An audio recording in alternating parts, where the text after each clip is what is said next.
Hey guys, Pat Crane here, and I am going to take you on a little video tour of my studio. We're going to actually go a little bit behind the scenes and check out all the stuff that I have here, and because, you know, some of you guys really kind of wanted to know. So let's take a look.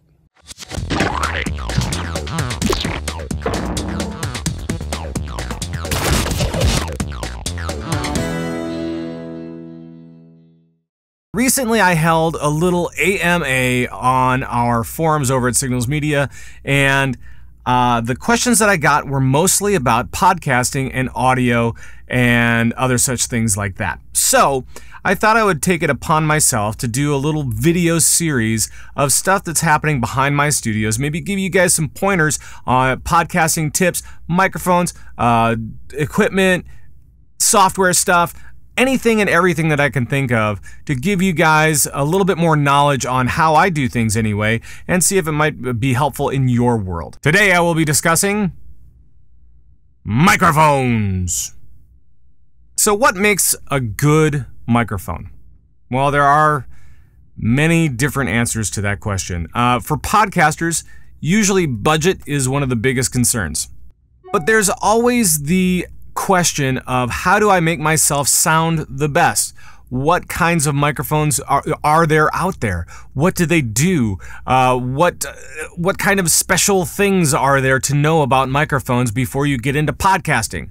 Well, the answer is actually quite a bit. I'm going to show you what I use, and it looks like this. It looks kind of big, right? I mean, this is kind of a big microphone. This is the Electro Voice RE20. And this comes with a stand. Usually it's like this. So that's how you normally see it when it's hanging from my little swing arm thing that I have for my mics. But the RE20 is a broadcast microphone. I've had this since my broadcast radio days. I've had this for a long time. It is a great piece of equipment. Great microphone for broadcasting, and for podcasting, total overkill. I cannot say enough about this microphone. It is wonderful, and it is for the layperson, for the person getting started in podcasting. Total overkill. That's all I'm really going to say about that. So that one's pretty expensive. Another one that's a little less expensive is this one. And you may have seen me use this one as well. This is, I don't know where to hold it. Here, let's hold it. Let's hold it right here. This is the Shure SM7B, and this is another dynamic microphone. Both of those that I showed you are dynamic microphones. The reason why we use dynamic mics for podcasting, why I do, is because you can get really, really close to it. You can basically eat the mic, right? So if you eat the mic, you will be right at the sweet spot, you know, maybe an inch away, something like that. But you can be really, really close, and it won't distort, unless, of course, you know, your volume and everything else is jacked way up, and then but that's other stuff.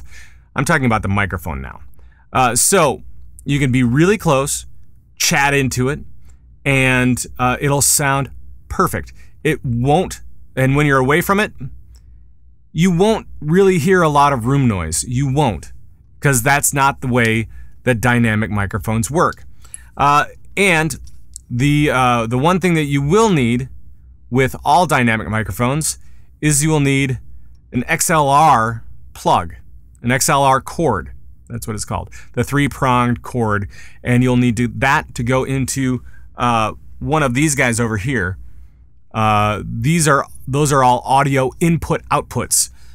So we'll get into that in a different segment, but you will need one of those to hook into your computer so that this microphone will work.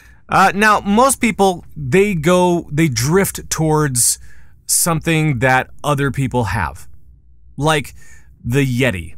The Blue Yeti is you know, about $100, and it's a USB microphone, which is very nice on on your equipment, right? You only need one piece of equipment to run it, and that is the microphone. You just plug it into your computer and you go. The problem with the Yeti is that it is a condenser microphone. Condenser microphones are known for several things. One is that they usually provide a great sound.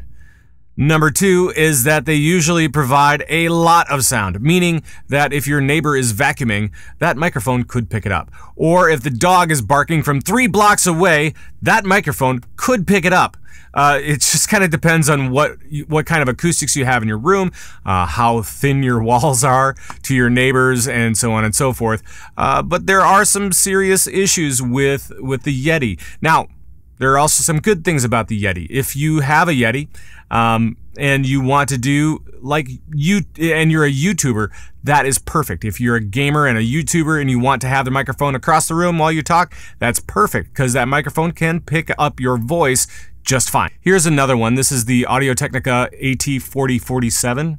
Yes, 4047. Great mic. But again, if you're podcasting, total overkill. This one is what I use for voice work. I use it because it's a great sounding mic. It really does keep the richness of your voice intact and adds some extra flavor to it. You know, it makes it sound just beautiful. But again, condenser mics pick up everything in the room. They pick up everything in the next room. They pick up the dog moving around upstairs.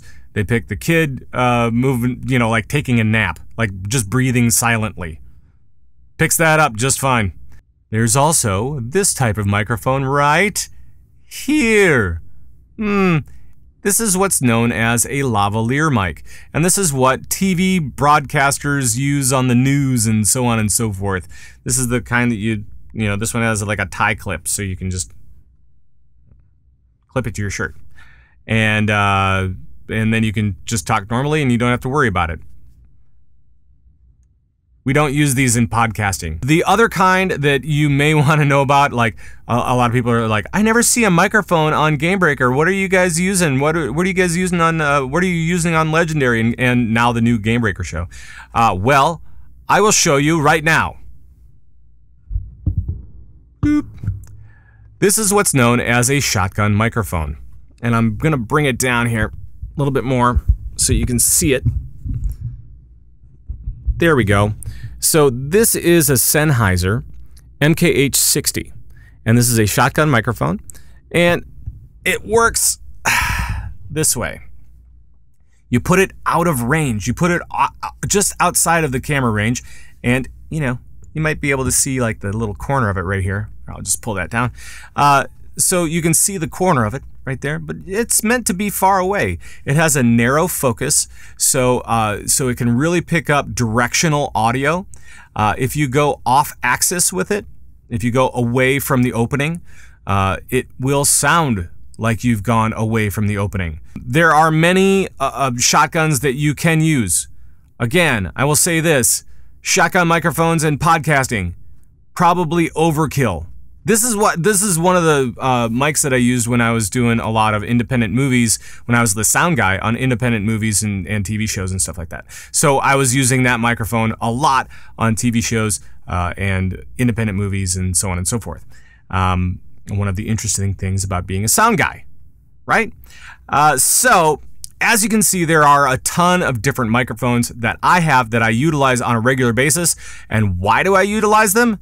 Because I can, and because I'm an audio guy. So again, you know, something like this for podcasting, dynamic microphone, perfect.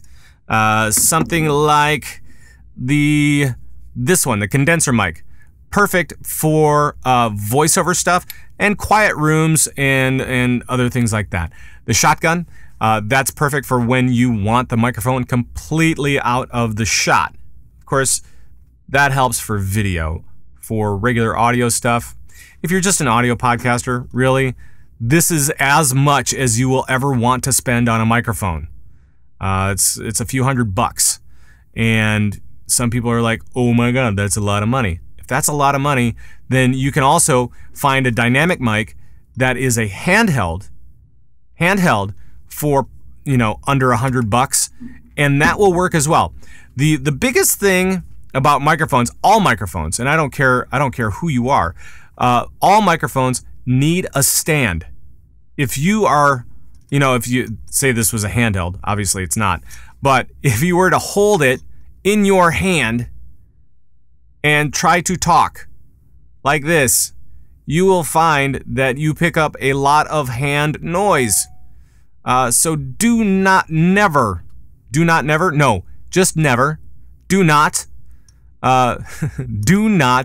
use just your hand to hold a microphone. Put it in a stand. Make sure that that stand is separated from like a surface you might be touching. Because when you touch a surface, you introduce vibrations. Vibrations equal noise, and you will introduce that noise in your podcasting. And it can be kind of a pain. So please always use a stand. I don't care if it's like a stage stand for a microphone or one of these swing arm deals that I have here. Here, and I'll just show you this one really quick. So that just attaches to my desk, and that's what I use. All right. I hope that this has helped you figure out kind of what microphones are out there and what you might want to use in your next audio project, whatever it may be. Follow me on Twitter @PatCrane or wherever else you find me. That's it for now, guys. Take care. Bye-bye, everybody. Bye-bye.